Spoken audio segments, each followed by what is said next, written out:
Welcome to the Beyond Sunday podcast, where we continue the conversation of God beyond Sunday. Today's guest is a shoe designer. He is a worship leader.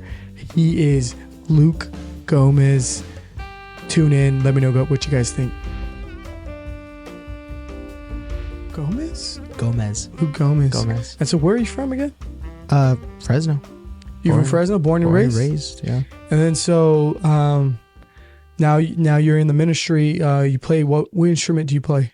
I dabble in everything, but I can say confidently I play the bass and I play the drums. And the drums. Was your family or whatever like into the drums and stuff? I think as a whole family, as a family, come on, save bro. Save's in here, y'all. I think as a family we've never. Now that I think about it, I mean, no. I want to say no. So you're the first. I think I'm the first musician. one to be really into it. You cool, know what I mean? Man. So tell us about your kind of relationship with God and how it started. Like, what's that testimony like? So I feel like most people, like I grew up in church, always went to church. Okay. That was just something family did. My parents were always involved in some way, shape, or form. And then as a byproduct of them being involved, their kids were involved. And so I'm one of 5. And being the second oldest, it was like, whatever parents, whatever they tell us you do it. And for me, it was like, all right, cool. Like I'm involved at the church. I played the congas when I was young, you know what I mean, for our Spanish ministry. And so I did that with them.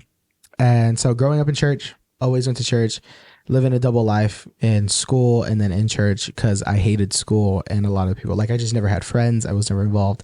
And so just trying to fit in with people, I completely just changed who I am and was like, you know what, I'm going to cuss. I'm going to do everything everyone else is doing, and went down that road for a good little while. Mm-hmm.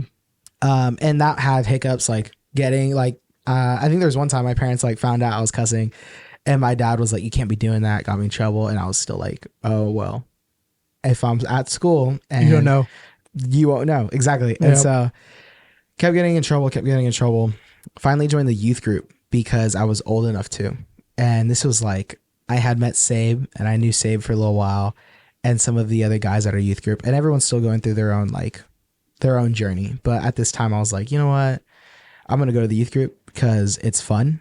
And that's all. Like, I don't have to pay attention to the sermon or the service.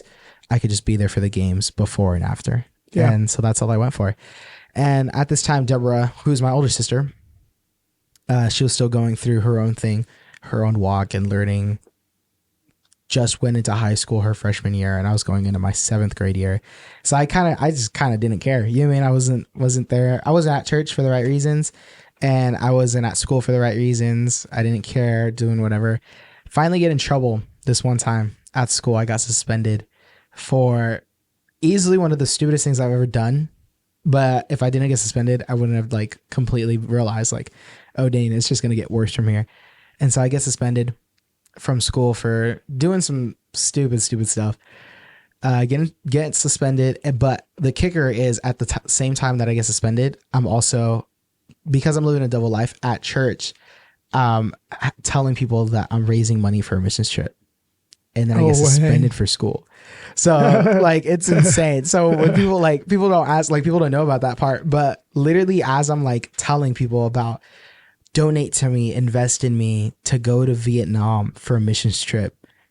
And even some teachers at school that I was like, invest in me, pour into me to be able to, support me financially to go on this missions trip. And then I get suspended for doing something stupid at that same school. So for me, it was like, dang, like looking back, and even after the trip, I was like, bro, like that was terrible. You know what I mean? Like looking back, like literally I was like living a double life, and then those two worlds collided. Cause like, you are not only asking people to invest in you financially and looking for support, but then you go and do this, Yeah. And so it was like completely changed. And then from that moment on, all these things went down at school, and I'm still fundraising. And once again, I didn't feel like I was called to go on this mission trip in any way, shape, or form. I was only going because my older sister felt she was called. And you were 12 at the time. And I was 12 at the time. Yeah. And I was like, you know what? Like, I don't feel like I'm supposed to be there. But looking back now, I was like, oh, God God needed me to be on that trip. Yeah. Completely changed my life. And so we move forward. I say yes, we go on this trip. And throughout this whole trip, like Debbie and I are arguing, and like it's just not like the funnest trip I've ever been on, easily. Honest, like looking back, it was a great trip, amazing, had some great times, but it was like such a struggle. First time going out of the country, first time doing anything alone without an adult, without a parent. You're pretty young at the time too. Exactly. So I'm also really, really young. And the kicker is people always think I'm like, oh, you're super mature. I always think you're older. And at that time they thought I was at least 16. And I was like, no, I'm 12. The youth pastor at the time, his name was Pastor Abdiel. The youth pastor at the time, he was like my bunkmate. And for all the hotels, he would be at that same like room with me. So he was like my roommate with me and another dude. And he didn't find out I was 12 until we were on the trip. And he was like, you're 12 years old? I was like, yeah, like kind of whatever. I was like, I thought everybody knew that. He was like, no, like we probably wouldn't have let you go if we knew how young you were. Like, this is a crazy trip. And so I'm laughing. I'm like, oh yeah, whatever. And I'm just like, still like in the back of my head, like living this double life. You know what I mean? If I know, like when I go back to school, I was probably going to keep doing what I was doing. You know what I mean? And so completely changed my life. It was the most randomest time. Like it was probably one of the last days on our trip. I go down to the conference room where we would have our debriefs for every day. So every day we would have a debrief of like, what do we see? What is God talking to you about right now? But it was so late into the trip that it was like, if you haven't had a moment to experience God's presence or to radically experience something on this missions trip, now was the time. And I just remember being like, you know what? I hit rock bottom. I know if I go back home, I'm going to keep doing everything I'm doing. Mm-hmm. And it was in that moment that in a hotel conference room at midnight in a random city in Vietnam, I was face down on my knees crying out to the Lord and was just like, you know what, God, if I go back now, it's probably just going to get worse, and it's just going to get worse. So if you're willing to use me, I'm just going to give my life to you. This is it. Laid it out. Put everything out. No more holding back cards, nothing up my sleeve. I was just sitting there. And I remember at first I had a, internal struggle and fix all that. And then I was like, you know what, God, if you want to use me now, to go ahead and use me. And instantly I just felt like I got up and prayed the prayers that I knew. And once I felt like that was over, God just took over. And it was in that moment I was praying over Deborah, who's my older sister. She's on this trip with me. We've been arguing and struggling this whole time. You know what I mean? And we pray over each other. She's having her own radical moment. And then we walk away. And now I'm starting to pray over the people, all the other, I don't remember how many people it was on our trip. It was a pretty good sized group, but I'm praying over some of our leaders, some of the other students. And I just remember praying and praying and praying. And then I start praying in tongues, and I'm just praying over everybody in tongues, and just changed my life. And I was like, all right, I've now had a divine encounter with the Lord. And so in that moment, I was like, I got to change everything. I went on the airplane, came back, and literally, and so what's crazy about our trips too, is this trip was so later in the summer that it was only a few days that we went back into school. So literally only had a few days to get back on time. And I think it was about 4 or 5 days. And then I was back into school. And I knew if I went to that same school, I just had this sense of like, if I go back to that school, it was Cooper Middle School. I don't know if you know Fresno. Mm-hmm. Yeah, but it was Cooper Middle School. I knew if I go back to that school, I'm just going to get wrapped back up into what I'm doing. Yeah. And instantly I was like, you know what? Like, Mom, Dad, the night before school starts, literally day one is the next morning. The night before, I remember knocking on my mom and dad's door. They open up, siblings are in there. Everyone's getting packed up for school. Like, here's your school supplies, getting ready. Back when we needed school supplies, this is pre-COVID. So we had pencils and all that stuff. Yeah. And I remember walking up to my mom and being like, Mom, I need to change schools. Like, I know if I go back, I'm either going to get suspended again, or I'm going to get expelled, or it's just going to get worse. Yeah. I need to change schools. And I just remember my dad looking at me like, the night before school, are you serious? And it was just like a funny moment, but like so serious of like, I need to do it. If I don't do it, I'm going to get wrapped back up into what I was in. Yeah. And so my mom was like, are you serious? Are you going to really take this seriously? And I was like, I just need a fresh start. I just need to go somewhere else. Luckily at the time, there was a another school which my siblings were going to start going to, right down the street. That was a K through 8th. And I went there, and that was my 8th grade year. And I can't tell you that year was perfect. You know what I mean? Like, it had its struggles too, but it gave me a fresh start, and I didn't get suspended, and I didn't get wrapped up in craziness of what I was getting wrapped up into. But that's kind of my testimony of like, I literally went across the world for God to experience his presence, to get radically changed, receive his grace and forgiveness, and make a decision when I got back of like, you know what? I gotta start over. That's cool, man. That's cool. And what grade are you in now? I'm going into senior year. Your senior year, so you're Going 17. into my senior year. 17? I'm 16. You're gonna be 17. Going to be 17. So I'm gonna be 17 in October. So you're gonna graduate. Give me a sec. Hello.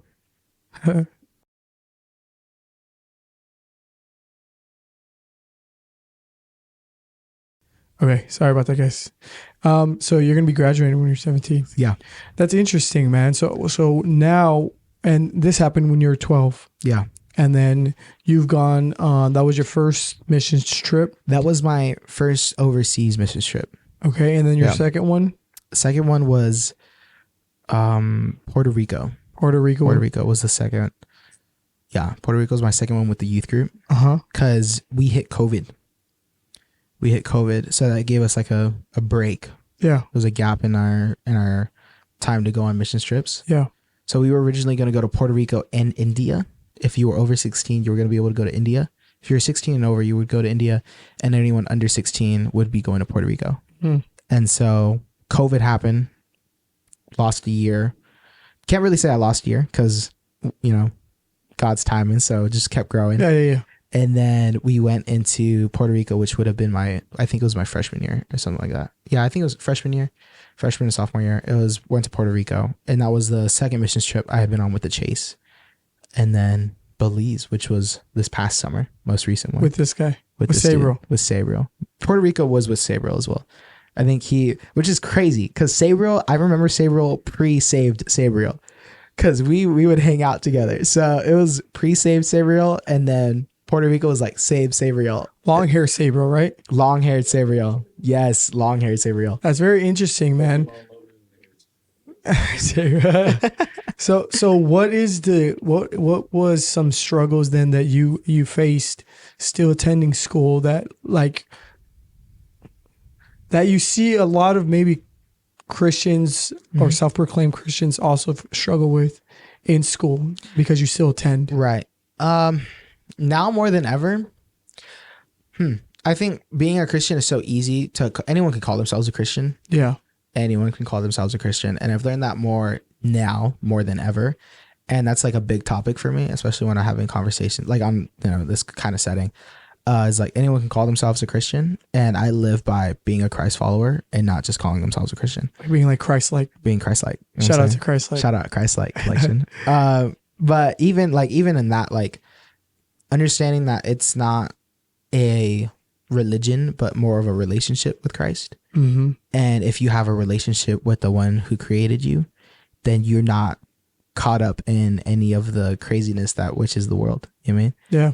And so I feel like as young people, oftentimes we find ourselves more caught up in everything that high school has to offer, that middle school has to offer. And we get so caught up in all that we forget like there's something so much better out there. Yeah. And so for that same reason, like when we're young, like I know me, when I was younger, I struggled with like, because I have all these opportunities to do everything else, and I felt so lonely of having no friends, I was willing to sacrifice who I was to fit in. Yeah. And so when you're young, as hard as this might sound, be comfortable with the loneliness. Like loneliness is the part of growth. And before Jesus started his ministry, he had spent time in the wilderness. He had time with Jesus, with God alone. He had time with his Father alone. And so I think like even 8th grade year, in the beginning of 8th grade year, after I had just switched schools, I was now the new kid at a school where some of these kids grew up with each other K through 8th. So I'm coming in out of nowhere, like, oh, it's just a new guy, like whatever, you know what I mean? And so in the beginning, very lonely of like not knowing anybody. Yeah. And being so like finally starting to learn who I am and like, you know what, confident who I am. So being confident in your faith, being confident in who you are, understanding like you are called, you are chosen, and if you're going to take that path, it's a lonely one.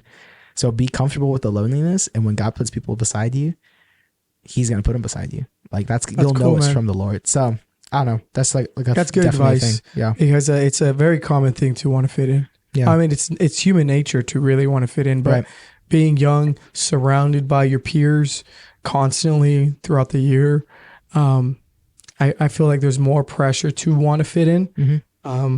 But like how you said, I love how you put that. Well, Jesus was alone. Yeah. He would go pray alone and all that, and really being comfortable with being alone sometimes. And then, if like how you said, it was amazing. I loved how you put that. That's super cool. And so now you're going to consistently to church now. You're attending youth group and stuff. What, with your perspective now, what is it that you've seen young people face that they struggle with? I think as a person who is a part of Gen Z, Yeah. and who has definitely had some experiences, I can say now more than ever, we as young people face an identity crisis in the sense of we are not confident and we are not understanding in who we are as a Christ follower. And because we're going through this identity crisis and the world is telling us love is love and love is whatever you deem it to be, I can tell you right now that's not factual, that is not biblical, and that is not right. You know what I mean? And so right now, I think Gen Z is having that internal struggle of what, like, who am I? Who am I? Who am I? I put this down in my notes maybe a few weeks ago. I had an identity crisis at 12. And I remember going to my mom and dad's room, knocking on their door, like, who am I? What am I supposed to be? Like, what am I doing here? Yeah, the pressure's very real. Right. For the younger, yeah. And so now the pressure's 10 times stronger because we have such access to information like that. COVID literally gave us a reset of like, everything is now digital. Everything is now online. I could search up something and whatever my phone tells me is right, I have to think it's right. Yeah. And if I search up what is love on Google and it tells me, well, love is love, and then it gives me the subtopics of LGTV, you mean all those things. In that moment, as a young person, I'm going to get so wrapped up in all of that that I can get blinded so easily because of my lack of understanding. That's crazy that you think like that. I know a couple people, they're your age, but they, everything that phone has housed them, everything that the culture pushes, they've accepted. They full on embrace and they've accepted. And I think it's kind of sad. Right. And I'm not saying it's okay to challenge authority because I struggle with that. I challenge authority. Like, that's just something I do. That's just because, I don't know, like, that's just how I am. My dad will tell you that. Well, but actually, the Bible says to test everything. I mean, well, I'm not saying so. Okay, like I can be very bad sometimes. So I can be too. That's why I'm saying that. I know I get what you're saying, but like, yeah, test everything. You're being kind of extra, kind of thing. Yeah, so, I get that. Yeah. No, with my father too, I can, like, I always push back when I don't even have to push back. I know, but I do it anyways. But I'll just tell tell you, him. Dad. Shout out Carlos Gomez. Shout out Carlos Gomez. Hey, you're not the only one. I'll tell you that right now, Carlos. You're not the only one that deals with that. My father can attest to that. But one thing I always tell my dad, because my dad's a minister, I tell him, well, Father, you wanted me to be a biblical man, and the Bible tells me to test everything. So I don't believe you just because you tell me. I always tell my dad that. That's hilarious. But it is good to test everything, man. Yeah. Even what the pastor says, what anybody says, right? I tell Fact check people, I had kind of like, it was almost a debate with somebody a couple episodes back. I love Brad Kendrick, but we had a disagreement on the podcast. But at the end of the podcast, we said, don't believe what I say. Don't believe what he says. Wow. I'm an idiot. I can be an idiot. And then I didn't say he was an idiot, but he said he can be one. And so I was like, go look it up yourself, right? Don't just believe what I say because I said it and because I have a following or somewhat of a following. Right. Go look up verses, look it up in context, check it for yourself. Yeah. Always. I think a big thing too is like, so Sabe and I will go live every now and then. We'll go live, we'll live stream, and we'll like answer questions that people ask us. That's cool. And they could be like, people like, what do I do with this, or how do I pray, or how do I get closer to God? And then there's someone that's like, my boyfriend's an atheist and he still points me in the direction of God. What do I do? You know, like questions like that. And when there's times where I don't have the answer and I don't know if Save has the answer, I'll just be like, you know what does the Bible say? And pray about it. That's the only thing I can do. And I can also tell you to seek counsel. And that's all I can tell you if I don't have the answer, because I don't want to mislead you based off of any influences that I have from the world. Because the truth is, and yeah, like sometimes I'll listen to secular music because it sounds good. You know what I mean? Like people do that all the time. And unconsciously or indirectly, I could be influenced by listening to something. And at the same time, if I say something that's out of pocket, that is incorrect, that is not biblically rooted, and if you just assume that I'm right because I have a mic or I'm on a podcast, then you're not testing the spirit. And that's the same way that people can be wrongfully influenced by so many things. And so as young people, you know, podcasts are getting more popular and social media is everywhere and it's so easy to be on it. We can get so influenced, especially as Gen Z. Like you can look at your hours on your phone and you can narrow it down to what you were on Instagram. And if you put that same amount of time on those same amount of hours on Instagram, if you put them in the Bible app, your life would be looking a lot different. You know what I mean? So yeah, I think Gen Z is just struggling with identity, struggling with just taking everything instead of as a grain of salt, taking it as its truth when maybe it's not biblically correct. You know what I mean? So no, yeah, and testing it, and that's where it goes to the testing everything, right? Like even culture, just test it. Like when they're saying stuff like love is love, like, well, scientifically, is that fact that men and men are like that's the natural? Exactly. And then like even to that, like is love okay? Well, love is also truth. Love is justice. Love is a lot of things. Peaceful. Love is all these things. Yeah. Actually, the Western culture kind of took that and took it to like love is sex only. Right. Where it's like, no, that's not the only thing love is. Love is so many different things. Exactly. Just in the Western societies has it became that love is just sex. But no, love is not just sex. Love is not just who you're attracted to. Right. Love is so many different things. And that's great. That's great that you have that attitude of pushing back against that stuff. That's super cool. Yeah. That's super cool. And so what is it? And now you're a youth. You are a youth. I'm just a student. No, I'm sorry. But you were, you play the music. What is it? I'm a worship leader. You're worship leader. I'm the worship leader for my youth. I was forgetting. You're a worship leader for your youth, right? How is that for you? How did you come about that? And how does that? That's honestly a crazy story. For that, I've been, almost a year now that I think about it. I've been a worship leader for almost a year.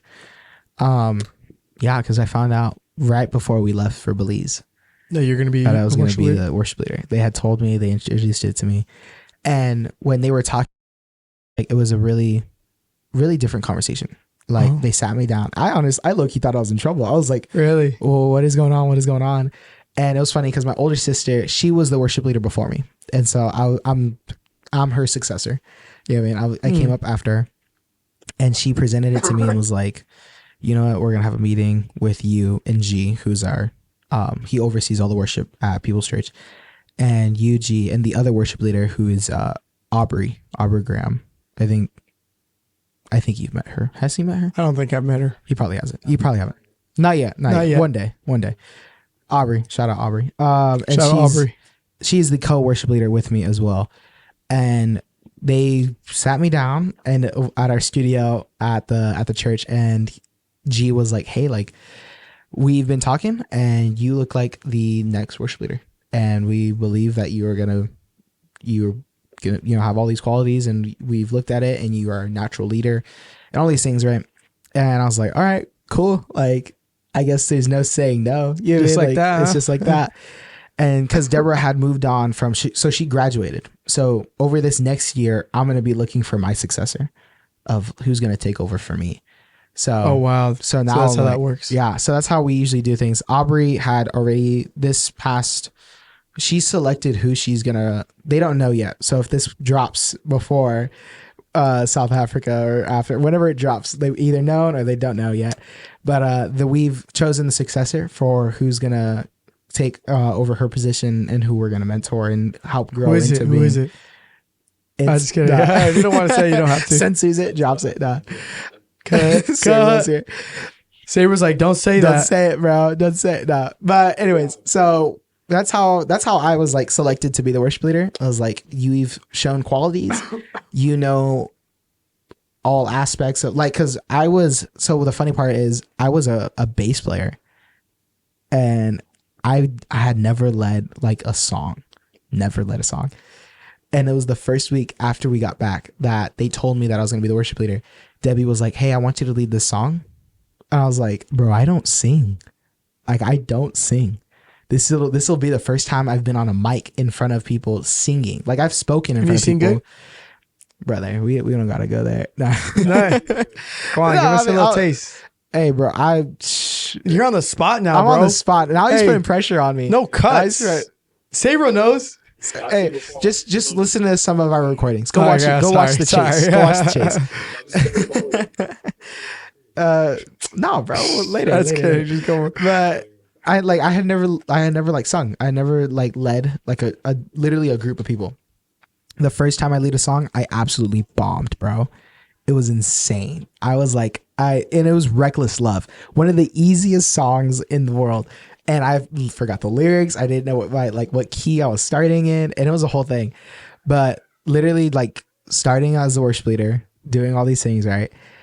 And now I'm like, wow, now I'm a worship leader, and it just changed my life. And so now, obviously, I've gotten better, gotten more comfortable. That's cool, in front of man. people, That's gonna help you out down the road, man. It will. It's gonna be. That's an awesome experience, and it's good that you took advantage of it. I've done I used to host. I would host sometimes. What does that mean? Host what? Host a Wednesday. What's up, guys? We're here. Never heard of that. Guys? Literally just host it. Host the night. MC the night. Have you heard of that? MC. Oh, yeah, MC. Yeah. MC. So I would MC every now and then. And now, when you say that, right? Is it only for youth events, or is it for the church? No, it's just for youth. Oh, okay. I was about to say because People's Church is huge. Yeah, People's Church is huge, but they have sex, not sects. SECTS. It's sections. Well, yeah. So you know what I'm saying? Saber started laughing because giggling in the background. It's because I have a thing in my voice. He's recovering. He's recovering. I have congestion. Sorry. SETS. We have different. So the chase is just on Wednesdays. Okay, that's cool. So every Wednesday would just be the youth. That's cool, man. So I would just MC that. How many people? How many kids or youth are there? At that time, it was about, I want to say, Sabe. How many people was it whenever I'd MC? This was a while ago. Let me guess, 40. For the chase. It was too small, but it wasn't too small. So right now we have, I want to say we have how many? 115. Oh wow, that's pretty big. It's pretty big. When right about now we had around now. I think around then it was maybe 85. And that's still pretty big. That's still pretty big. But I've been comfortable in front of talking with people. Yeah. I've always just been a talker. You know what I mean? Yeah, you seem really, really natural. Yeah, I was really calm with it. So whenever I would MC, I was like, what's up? How many of you guys? Here's our announcements. Here's our game. And then that would be it. So I that was as far as ever being in front of mic in front of people. That's as far as it's ever gone. And then being a worship leader of okay, now I'm literally leading others in worship and supposed to guide them through the song and sometimes match their energy. So it's getting new to it. Yeah. No, that's super cool though. Yeah. So that's, as a worship leader, but now we don't have a large band pool. So I'll cover drums whenever we need to cover the drums, or I'll cover the bass whenever we need to cover, if we don't have a bass player. Mm-hmm. And so I'll just be on all these things. So I think maybe 2 weeks ago. Yeah. About when this next Wednesday. Yeah. So about 2 weeks ago, I led one of our songs from the microphone, and then sometimes I'll MD or just call things out in the background. Music director. Yeah, I know that one. Come on, man. And then so what are some struggles you faced then being the worship leader? What are some things man, I didn't expect to go through that. Honestly, they're okay. There was this one time, and I didn't so Deborah being my older sister, I saw all the struggles that she went through. So I was kind of like, okay, like people are going to challenge your authority, or people aren't going to take you seriously, or, all these things. And then there's this one time I would always see her. She would get sick, physically sick. Your sister? Before my sister, she would get physically sick. She didn't wash her hands or what? She would like want to vomit. But like, for what? Like because before a Wednesday. But is it like a viral sickness, or is it just because of how she felt? We like. Yeah, I don't know. Don't know. Oh wow. She would just get sick. Like she would just like on a Wednesday before she led, randomly, like random Wednesday, and I was always like, oh, she just like, yeah, I might thought she didn't wash her hands or something. She didn't wash her hands. Like she didn't do something. And then there was this one Wednesday where I was like really pumped for the set, and I was like, dude, this is gonna be powerful. This is gonna be super powerful. Yeah. Later that day at school, I want to throw up. I'm like, no, like I'll be fine. I'm leading the songs. I need to be fine. Even, and then literally right after the set list is done, and I don't think a lot of people know about this. I think only my family know. I got down from the stage, ran to the bathroom, I threw up. Oh wow. And I was like throwing up. And then 30 minutes later, I'm good. And I was like, but I felt that sickness all day long. And I'm like, damn, like I think there's a spiritual battle that comes with being in a position like that. Possibly, yeah. Because like I had never had that. Do you know what I mean? Yeah, and she went through the same thing, and I was always like, you're crazy. And then you think it could be the pressure? I don't think so. I don't feel pressure. At all, or like in that sense of being in the sense of like being like, maybe when I first started, there's the nerves. But when you start doing something like this, like when you start doing anything, you feel nervous no matter what. When you start doing something, whenever it's new, whenever it's brand new to you, you get nervous. But after a little while, you settle down and you understand like this is now a consistent thing. You get more comfortable. But when you're creating something, literally like I'll put together the set list, you know what I mean, for what songs we're going to do. And in doing these songs, I have to not only invest in myself to create these, like to create the set list, but I'm praying and going over like, God, is there a specific song that you've been just putting on my heart that you think I should play or that I should help others lead? And like, is this the song that we're crying out this Wednesday? You know what I mean? And then that was just one of those Wednesdays where God really just put the set together and was like, I need these, like these songs are going to be sung. And we have adult leaders that work with us. So each of us have like a mentor. So Aubrey has a female mentor who's also another vocalist. And then you had Nick on the podcast. Nick sings? Nick sings, yeah. He sings. Now, he's good? He's good. He can sing. And he plays acoustic guitar.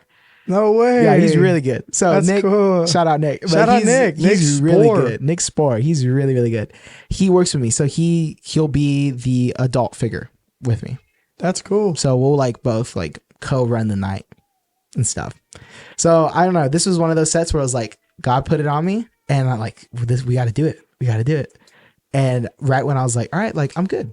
Not nerves, not physical illness or anything, but just spiritual warfare of straight up like, wow, this needs to go down. And then instantly just felt it. So like there comes like when you know that a song is just going to impact, because that's what like being a worship leader is. Like a lot of it is you're going to impact people. Yeah. You're going to impact people and you're also leading others through spiritual warfare. Oh, wow. Straight up. Like from the platform, people are going through things and you don't know it. And, maybe when I put that song on the set list, I didn't know it, but someone's been playing that song all week.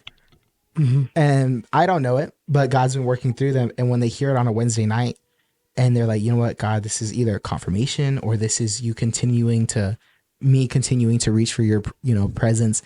It's a spiritual battle. So in that moment, like, there's things that come with being a worship leader. And then there's there's sometimes where you forget, like I forget sometimes to put the set together. I'm like, oh, I thought it was my co-worship leader's week. It's my week. Crap. I got to put something together last second. And so like, just like, like random stuff that pops up, you know what I mean? It happens though. So no, that's cool, man. Well, you've done a lot in the sense of like helping out in the church and stuff. And, that's going to be awesome for you, man. Like where does that take you in life? Like God only knows. I mean, and what plans you have, like after that, right? Because you have to find somebody to replace you. Like, Right. what's your plans after that? Maybe you pursue music. Maybe you pursue being on the mic more. Like, we don't know, man. Yeah. You know. So I know, as far as like for me, I know my calling is like I'm supposed to be in ministry in some form, some way, shape, or form, but I also do so much. Yeah. So it's kind of like, well, you're only 17 too, so you're probably looking at like, the world is my oyster. Literally, bro. What is it I'm gonna do? Yeah. And what is it that I can do that will also, in some way, glorify the kingdom of God, right? And so that's probably something like you're probably thinking of right now. I mean, I've seen kids ministry. I've seen what it's to be in worship, how to speak, how to be a pastor, how to mentor, how to really shepherd students. I've seen that through amazing leaders and mentors. So I've been blessed in seeing a lot of things. You know what I mean? Yeah. And then even the people I work with my business, like I see all of that all the time. Wait a minute, bro. you got a business? Yeah. So I do custom artwork. So like, that's right, your shoes. Yeah, the shoes. The shoes. What is it? Plug it. LKG Customs. That's a LK. I'm gonna put it in the description. Customs. So y'all can hit that up. So I mainly work with. So my dream and like what I see it becoming one day is I want to be the sneaker customizer for every CHH Christian hip hop artist, bro. That's cool. You already have that vision. That's what I want that to grow into one day, is to be that, bro. And so you got plans in the works for getting that done? Right now, kind of. So I've worked with artists like Miles Minnick. I work with him all the time. Like I think we do like 3 pairs a year now for him alone. And then I worked with his manager, which is the owner of Christ-like Collection. Shout out Christ-like. Shout out Christ-like. You know George, what song always pops in my head? Like Kanye song. Which Kanye song? Christ-like. Remember that? With the Jesus is King album? Jesus is King album. Yeah. I don't know why I always think of that, like Christ-like. He says it like 30 times in that song. Yeah, he says like 30 times. That's why I think of it. Yeah. Like, anyways, sidetrack. But working with guys like that. And then, so I'll do, Miles Minnick has a festival. It's called Glow Fest. I heard that guy before. You for sure. I was about to say fool. You for sure. I'm over here looking up everything. Hold up. Miles what? Miles Minnick. Miles, bro. Appreciate you. Shout out Miles Minnick. But he's Bay Area? Bay Area. Yep. Oh, dang. That's Miles. You worked with this guy before? Yeah. I have pictures of just chilling with him straight up, like craziness. That's cool, man, that you've done that. Yeah. So literally. That's wild. Just like doing random stuff. That's my boy, bro. Doing random shoes. That's and cool, stuff man. With him. Hey, so maybe that vision that you got, man, it could possibly it'll happen. Here's a cool thing. Because so he has this thing called Glow Fest, right? It's a festival that he puts on for the Bay Area because with a lot of these like Christian rap concert tours, they never hit the Bay Area, and sometimes they miss out on California altogether, or they'll be in like LA or something. And he was like, I just want to put on a festival with Christian hip hop artists in the Bay, and it's gonna start spark revival, and it's gonna like all these things. And he did it, right? It was on July 1st. I did a pair of shoes for the event, which is the pair I showed you earlier. And he loved them. He was wearing them, and I got the opportunity to be backstage and side stage and in the green room with all these other rappers, right? But beforehand, when I was delivering the pair to him at his hotel, a manager of one of some of the other rappers, his name is Nehemiah, met him, and he was like, I shared my vision with him, and I was like, bro, one day I want to be the sneaker customizer for CHH art, like everywhere, bro. Like that's just one thing. I don't know. That's just a goal of mine. You know? I shared it with him, and he was like, I might be able to help you. I was like, oh really? How? You know, like I don't know you. Like I just know Miles. He was like, oh, I'm the manager of No Big Dilly, John Keith, all these other artists. And I was like, oh dang, bro. Like, all right, bet. Like let's make something happen. And so honestly, growing in all these different places, doing all these things, and then even being a worship leader, I had a friend of mine who was doing an event in Los Angeles. I forget what, in Azusa Street. It was a Azusa Street revival, and he invited me to help him do worship out there. and Pastor Marcus was doing a prayer. So he was already going over there. I was like, Marcus, is it cool if I just tag along with you? So we went to LA to do this revival thing. And I was on worship, playing acoustic and leading worship with a friend of mine. And we're on this, on the stage, on this platform doing this. And Miles Minnick is there. And he was like, I didn't know you did that. I didn't know you were a worship leader. I was like, yeah, like that's just one of the things I do. Talking with him, he was like, bro, I was like, do you want some new shoes for Glowfest? Like, I know you got that thing coming up. He was like, bro, let's do it. And all these things full circle. I would have never seen him again for another month and a half, 2 months, if I didn't, if I had never been a worship leader, if I didn't say yes to him reaching out and asking if I could help him. You know what I mean? So all these things, I look back, bro, there's so many times where God's just been like, you know what? Say yes, because things are just falling into place. And that's cool, man. Like everything, bro. That's super awesome, man. You're doing things that are. It's like what Sabro's doing, what you're doing. You guys are doing things that are kind of out of the normal for people. Yeah. Right. And getting out of your comfort zone, saying yes to things. Yeah. I mean, being selfless in the sense of being a worship leader, that takes sacrifice. A lot of kids wouldn't want to do that. They'd be like, I could play games, or I got other things I want to do. But you taking that step and being selfless with your time is paying off. And Sabro, him doing the messages, I bet you when he started, you didn't think that you just wanted to do them to share. And now you're creating a following that could take you who knows where. Yeah. And so that's stuff that you guys are doing. Yeah, that's stuff that you guys are doing. It's awesome, man. It's super cool. Yeah. And I'll be praying for you guys, man, Thank that you. everything goes so cool. If you guys need anything, let me know, man. In any way I can, if I can, like I say, I can do anything because I can't. I'm limited with my resources, but with whatever I can do, I'll definitely do for you guys. No, thank you so much, honestly. So yeah. Just being here. Yeah, thank you. I know Sabro wants to take sunset shots and it's already 7:30. So we can go take some pics. Yeah, so let's do a shout out though to what do you want to shout out? We'll shout out your shoe page. Y'all can hit me up on lkg.customs on Instagram, on Thread, and on TikTok, and on everything else. There you go. Y'all can plug that on there. You guys can find the link in my bio to just find everything. Yeah. LKG Customs. Follow that on Insta. We'll put it on the bio. Awesome. Yeah. We'll put it in the description. So but thanks for coming on, Luke, man. Thank you so much for your time, bro. Thank you guys for tuning in.